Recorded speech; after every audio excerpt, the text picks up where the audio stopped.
পেঁয়াজের ব্যাপক ফলন হলেও দাম কম হওয়ায় দিশেহারা মাদারীপুরের কৃষকরা। এলাকায় সংরক্ষণাগার না থাকায় উৎপাদন খরচের অর্ধেক দামে পেঁয়াজ বিক্রি করতে বাধ্য হচ্ছেন তারা। কৃষকদের অভিযোগ, এই ভরা মৌসুমেও বিভিন্ন দেশ থেকে পেঁয়াজ আমদানির কারণেই দাম পড়ে গেছে, তাই আমদানি বন্ধের দাবি তাদের। মাদারীপুর থেকে এসআর শফিক স্বপনের রিপোর্ট জানাচ্ছেন আশিকুর রহমান।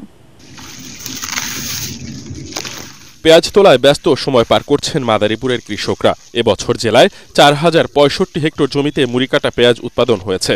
এর মধ্যে শিবচর উপজেলাতেই উৎপাদন হয়েছে প্রায় 3000 হেক্টর। বাজারগুলোতেও বিক্রি হচ্ছে মুড়িকাটা পেঁয়াজ।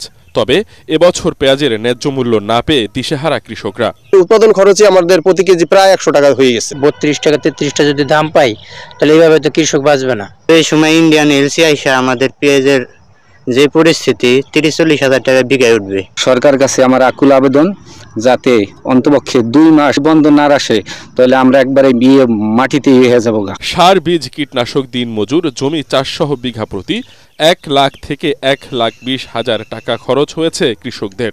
এবছর আবহাওয়া অনুকূলে না থাকায় বিঘা প্রতি 30 থেকে 40 মন পেঁয়াজ উৎপাদন হয়েছে।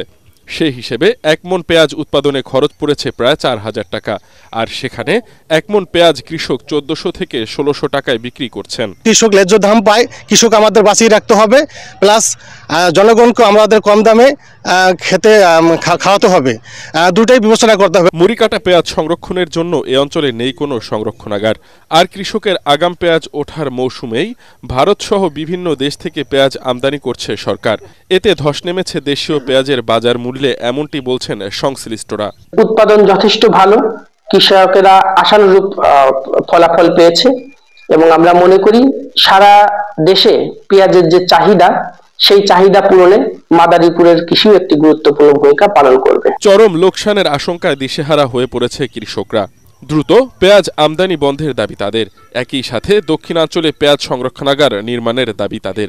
উৎপাদন এলাকা চিহ্নিত করে সংরক্ষণাগার নির্মাণের দাবি সচেতন মহলের। Bureau report, ATN Bangla.